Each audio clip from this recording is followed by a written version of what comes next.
Who are the top candidates to replace Rodney Terry?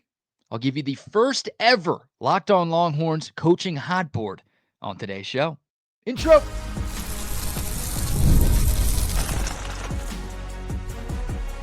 You are Locked On Longhorns, your daily podcast on the Texas Longhorns. Part of the Locked On Podcast Network, your team every day. Welcome in. You are locked on at the Texas Longhorns. I'm your host, BK Brad Kellner, Texas grad, Austin native, and longtime sports radio host here in the Lone Star State. Thank you for making Locked On Longhorns your first listen every single day. We're free and available wherever you get your podcasts and on YouTube as well. Please like, subscribe, leave a comment, and tell your Longhorn friends about Locked On, your team every day. Today's episode brought to you by our friends at 5 Hour Energy. Head to 5hourenergy.com to find more than 15 flavors to choose from. And if you need one now, grab a 5 Hour Energy shot at your local grocery or convenience store. Stock up today and stay energized. On today's show, a deep dive discussion on a bunch of candidates who could be taking over the Longhorns men's basketball program. And we'll start right there. Nothing official from the university yet regarding the future of Rodney Terry. But if you believe the insiders, and there are a lot of insiders, the Texas Longhorns are about to move on from RT. Right after Wednesday night's first four loss to Xavier, you had national reporter Jeff Goodman tweet that he expects Texas to make a change. A few hours later, Chip Brown of Horns 24/7 and Texas Sports Unfiltered tweeted that his sources are telling him that Rodney Terry is out. So at this point, it feels like a matter of when, not if, the Longhorns make a change at the top. So who are some candidates that could take over? Let's take a look at the first ever Locked On Longhorns coaching hot board. Now, before we bring on the screen share, we've separated things into four categories for today's episode. Hail Mary, Grand Slam, could be great, and Dark Horse. So I'll go one by one, category by category, and then name by name. We'll talk about each candidate, and then I'll give a percentage chance that that candidate is the next head coach of the Texas Longhorns. So we'll start with the Hail Mary category. Thank God the screen share worked. Y'all don't need to see me. You'd rather look at these coaches anyways. Jay Wright is the Hail Mary of all Hail Marys. Hall of Fame coach, two-time national champion. He's been to 4 Final Fours. He's one of the best coaches of this generation of men's college basketball, and he's in his early 60s. You've got to make the call if you're Texas. Now, again, I told y'all I'd give you a percentage in terms of likelihood that each of these candidates actually takes the job. I've got Jay Wright at 0.5%. So, again, this is Doug Flutie, Boston College level Hail Mary here. But, hey, every once in a while, a Hail Mary gets completed. Very slim chance, but I think that's the first call you make. And my guess is Chris Del Conte made the call to Jay Wright's people months ago. Probably got told no. But again, he is the Hail Mary of all Hail Mary candidates. Then you go to Bill Self, another Hall of Famer, another two-time national champion. A guy who's still coaching, obviously, at Kansas, a blue blood program. You don't see guys leave Kansas very often. Now, Roy Williams left Kansas before Bill Self got there, but Roy Williams went to North Carolina. There are very few jobs around college basketball that are close to the level of KU. UNC is one of them. Texas historically has not been one of them. Your only hope here is that Bill Self, who, by the way, has a lifetime contract in Lawrence, maybe he's tired of Kansas. The last 2 years haven't really been great for KU. They're a 7 seed in the tournament this year. Like, could you convince him that, hey, maybe it's time for a change? And hey, if you're Chris Del Conte, you tell Bill Self, man, we've got all the money. We've got a nice arena. We've got great resources. And oh, by the way, all of that pressure that you have to deal with coaching basketball at Kansas, you don't have that here. You're not the football coach. You're not the baseball coach. The pressure that you deal with up there will pale in comparison to what you have to deal with down there. So we've got the money to pay you. Again, we've got the resources. If you want to change, we're here for you, Bill. I've got Bill Self at 3% that he takes this Texas gig. So higher than Jay Wright. But again, these guys are in the Hail Mary category for a reason. I don't think either of them are very likely, but those need to be the first two calls that you make if you're Chris Del Conte. Hopefully those were the first two calls that CDC has already made. Now we go to the Grand Slam category, a slight tier below, but still guys that I think would make for fantastic hires for the University of Texas. We've got 4 names in the Grand Slam category. We'll start with Nate Oates at Alabama. The Crimson Tide went to the Final Four last season. They are a number 2 seed this year.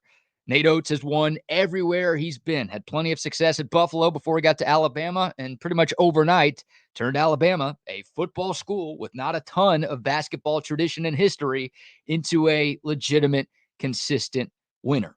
So would he leave Alabama? Obviously a big question. The hope here, if you're a Texas fan who wants Nate Oates, is Alabama has been slow playing building a new arena. They announced back in 2022 that a new gym was coming, but they keep putting it off. Now they've got a brand new state-of-the-art practice facility that's opening in 2026. So they could point to that and say, hey, Nate Oates, we're bought into our basketball program. We've got your back. Just trust us. We're doing this first, then we'll get to the arena. But at Texas, you already have the brand new arena already built. You already have the nice-ass practice facility already built.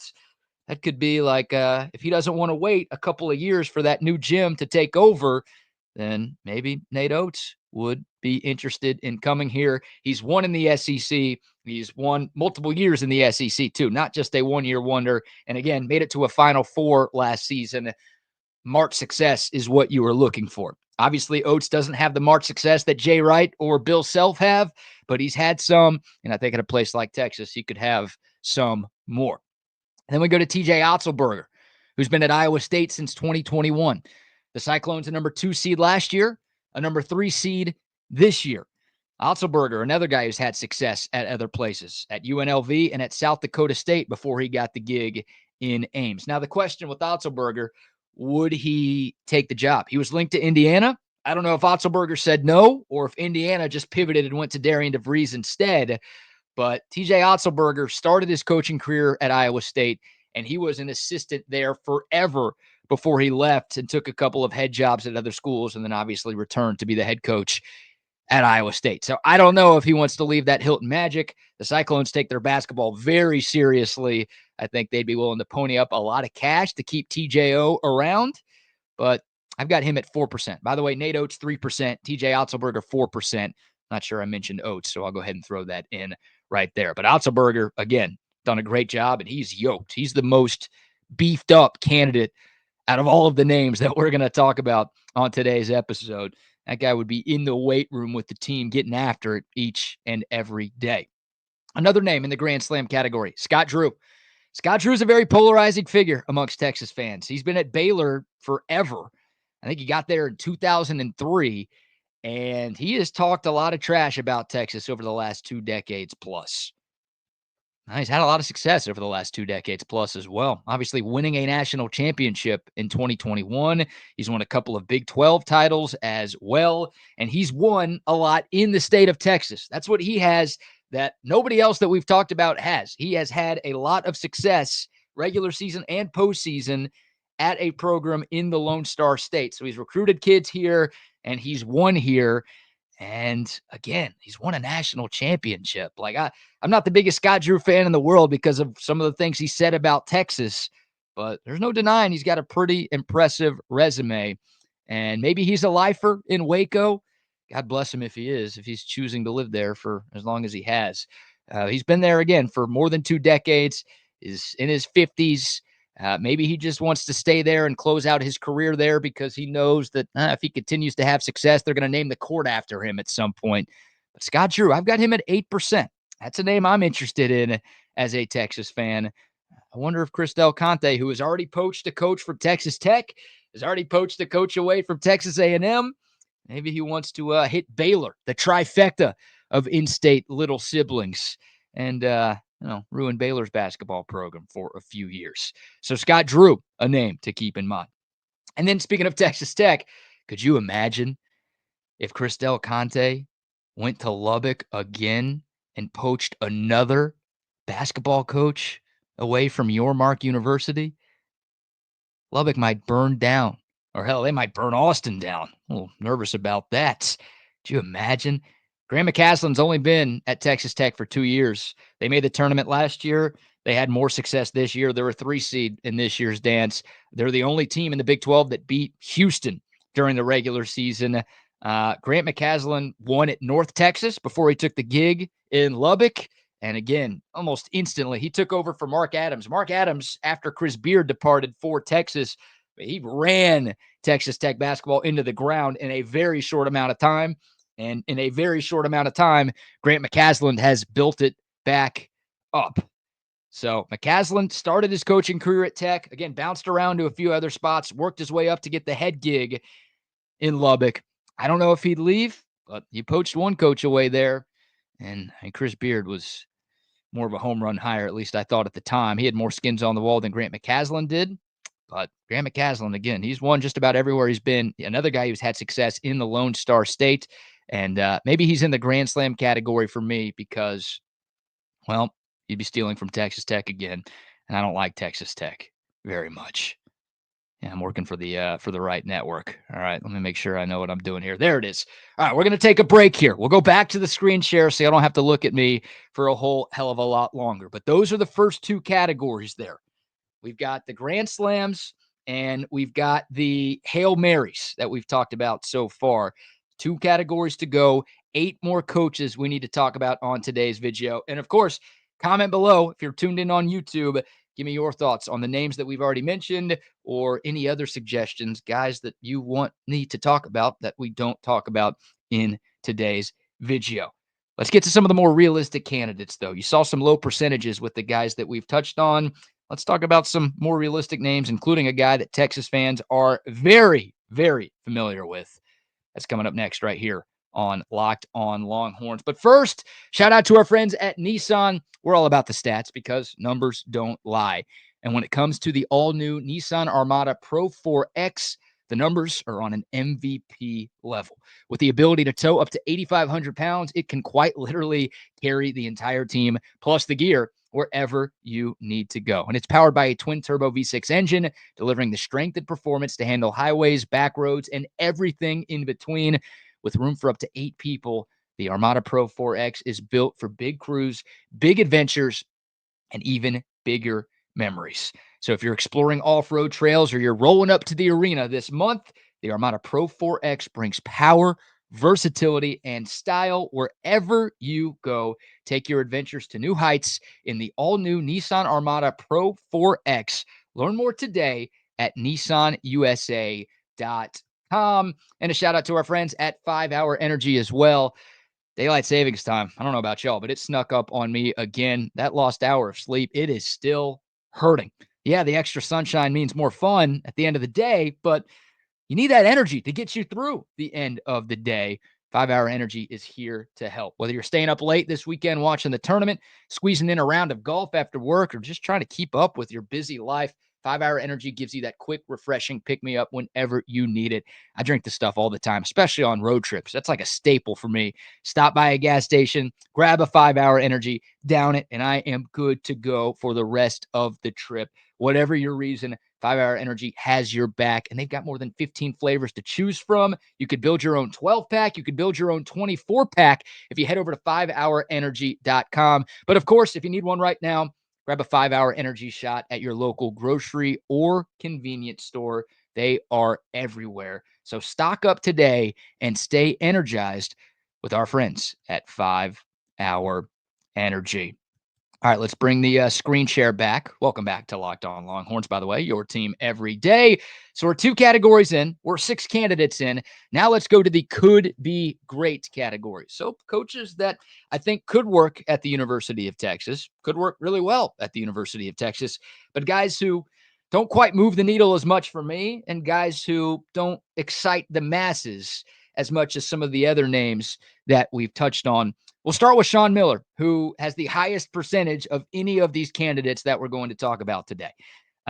If you believe the insiders, again, 2 years ago, when Rodney Terry was the interim coach and led Texas to the Elite Eight, there were a lot of people who believed that if RT didn't get the job on a full-time basis, Chris Del Conte was going to hire Sean Miller. And I wonder if Xavier beat Texas in the Sweet 16 back in that 2023 tournament, would Sean Miller currently be the coach at the University of Texas? Obviously, we don't know what would have happened there, But could it happen now? Who knows? And it'd be an easier sell now because, well, Xavier just beat Texas this time around. It would have been tough to hire Sean Miller 2 years ago after Rodney Terry beat him. It's like, why would you hire the guy who just lost to the guy we had? Why would you make that change? But now it's, well, Sean Miller's had more success at Xavier. He just knocked Rodney Terry out of the tournament and out of a job. Maybe that'd be an easier sell. Obviously, if the Musketeers win a game or two in the actual tournament, that makes it an even easier sell for Chris Del Conte if Sean Miller's his top choice. But I referenced Chip Brown and his report over at horns247.com from overnight. He talked about Sean Miller being a very likely candidate for this gig. Maybe things have changed over the last 2 years. Maybe CDC is not as enamored with Sean Miller now as he was back then. But if he was a candidate back then, and I still hear his name mentioned a lot, not just by Chip Brown, but by other folks around the college basketball world, then I think there is a very good chance. If there was a Vegas favorite for who's going to be the next coach at UT, I think Sean Miller would be that guy. 5-time Pac-12 champ at Arizona, won 3 conference tournament titles there as well. He's been to 4 Elite Eights. He's been to 4 other Sweet 16s, never been to a Final Four. That's the biggest indictment against Sean Miller. I know that's not an FBI joke, but obviously he's got some FBI history as well. Back when it was illegal to pay players, he was doing that. He got caught. That's why he got fired at Arizona. It was a mess. He threw one of his assistants under the bus. That assistant got arrested at one point. It was pretty ugly. But again, it's checkered history, but it's a different kind of checkered history versus a guy like Chris Beard or Rick Pitino. The reason I bring that up is I don't think that would prevent Chris Del Conte from bringing Sean Miller in. Oh, you paid players? Cool, we're doing that now. We've got money for you. Go pay some more players. Help us win. So Sean Miller, never been to a Final Four. Again, that sucks, but I think he could do some really good things at Texas. Again, I think he's the Vegas favorite right now. Brad Underwood at Illinois, another guy. Funny enough, Illinois and Xavier are playing each other. Winner of that game gets to coach Texas next year. I don't think that's how it's going to work. But Brad Underwood was also mentioned. Hell, he was mentioned when Texas hired Chris Beard like 5 years ago. He was also mentioned again when Rodney Terry got the gig. Brad Underwood went to the Elite Eight last year with Illinois. He's made the tournament 5 years in a row in Champaign. Before he got there, he was at Oklahoma State for 1 year, made the tournament, left to go take the gig at Illinois. But before that, he was at Stephen F. Austin for 3 years and took the Jacks to 3 straight tournaments. They even pulled off an upset in one of those tournaments as well. So Brad Underwood, I've got him at 10%. He is 61 years old. I think CDC would prefer to go a little bit younger than that. If you're talking about guys in their 60s being candidates, then Jay Wright, Kelvin Sampson, I might add Kelvin Sampson to that Hail Mary list if that's a possibility. But I think CDC would rather go a little bit younger. But again, with the amount of times that Brad Underwood has been linked to Texas over the years, could be a candidate. And I am very certain that if offered, he would take that job. I had to do Mick Cronin like this. If you're watching on YouTube, hopefully this is funny to you. Mick Cronin is very short. He's listed at 5'7". I don't know if he's actually 5'7", so I made his picture way smaller than everybody else that we have on this screen share. I am not a huge Mick Cronin guy. I don't know. I think he's done less with more a lot, and he yells and annoys me, and his personality is not my cup of tea. But made the Final Four as an 11 seed in 2021. Made the Sweet 16 in 2022 and 2023 at UCLA.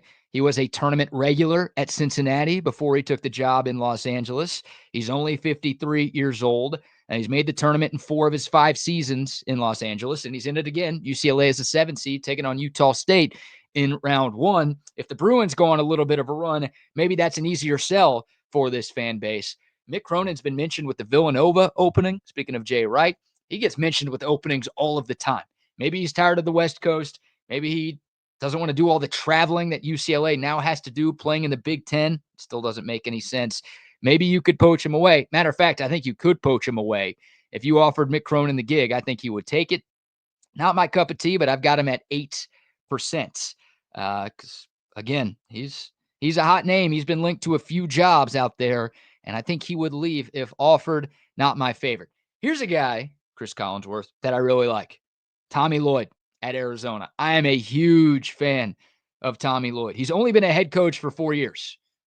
at Arizona the entire time, but that's like the entirety of his head coaching career. Before he took that gig, he was an assistant for Mark Few at Gonzaga forever. We all know how good Gonzaga has been for decades now. Tommy Lloyd has learned from one of the best coaches in modern college basketball. He went to Arizona. Like, he had other opportunities. He handpicked the Arizona gig. He's been great. 4 years, 4 tournaments. They're a 4 seed again this year. He's won 2 Pac-12 titles. He's won 2 Pac-12 tournament titles in those 4 years. Has never been past the Sweet 16. Again, he's only been coaching 4 years, so he hasn't had the opportunities that Cronin and Underwood and Miller and a lot of these other guys have had, but he's made it to March. He's had some success in March. He's 51. He's learned from a great coach, and he's coached in high major college basketball. Arizona made it all the way to the Big 12 championship game in the tournament before falling short against Houston last weekend. I like Tommy Lloyd. I like his personality. I like what he brings to the table, and Arizona's a big deal. So he's coached in high-pressure situations. I don't know if he would leave. I haven't really heard a whole lot about whether or not he would leave, and he hasn't been linked to Texas at this point. But hey, Sean Miller coached at Arizona. CDC loved him, seemingly still does. Maybe Arizona's new coach, the guy who replaced Sean Miller, could be in the mix at Texas as well. I don't know. But there is category number 3, the could be great category for the University of Texas. But we're not done. We've got 4 more candidates to talk about, including a former Texas player who was a fan favorite during his time in Austin. We will hit the dark horse category of today's episode coming up next right here on Locked On Longhorns. But first, a word for our friends at Game Time. Imagine watching your favorite team live, feeling the energy of the crowd, and witnessing unforgettable moments in person. There's nothing like witnessing a big-time game in person. Getting tickets can be stressful. You got a lot of options out there. Take the stress out of it with Game Time. They make it easier than ever to grab last-minute seats at unbeatable prices. Game Time Picks makes it easier to find better value for tickets to sporting events, comedy shows, concerts, theater. It doesn't matter. It's so easy to use. I use Game Time all the time. I've got it on my phone. It's an easy app. Super quick to buy tickets. None of those ridiculous hidden fees. They've got the low price guarantee, so you can book your tickets with total confidence and get to the events you want to get to. Take the guesswork out of buying tickets with our friends at Game Time. Just download the Game Time app, create an account, and use the code LOCKEDONCOLLEGE for $20 off your first purchase. Again, LOCKEDONCOLLEGE. That's the promo code. You're going to get $20 off your first ticket purchase. Download Game Time today. Last-minute tickets, lowest price, guaranteed. The NCAA tournament is here, and so is the Bracket Breakdown. Locked On Podcast Network and Amazon Fire TV channels are teaming up to deliver NCAA tournament coverage like never before. Watch studio shows featuring former players and Locked On's local experts as they guide you through every upset, buzzer beater, and bracket matchup. Stream it all for free on Amazon Fire TV channel. Search Bracket Breakdown to see it all for free. It's your team every day.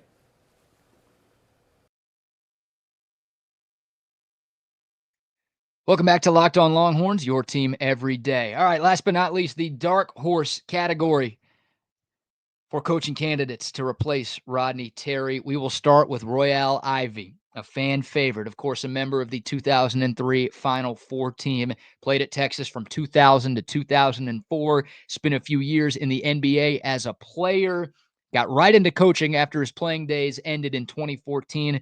Now, here's the problem with Royale Ivey. Maybe you don't think it's a problem. For me, it's a little bit of a problem. He's never coached in college before. He's been a G League assistant. He's been on 4 different NBA coaching staffs. He's with the Houston Rockets right now. They're having a great season. And we all saw, at least most of us saw, what Royale Ivey did as the coach of South Sudan in Olympic qualifying last year. Almost pulled off an upset against Team USA. So I think he's got potential to be a great coach, but he's never coached in college before. I don't know if he wants to come to college. Again, he's had opportunities to jump on a staff. He probably could have jumped on Rodney Terry's staff at one point if he really wanted to, but he keeps taking NBA gigs.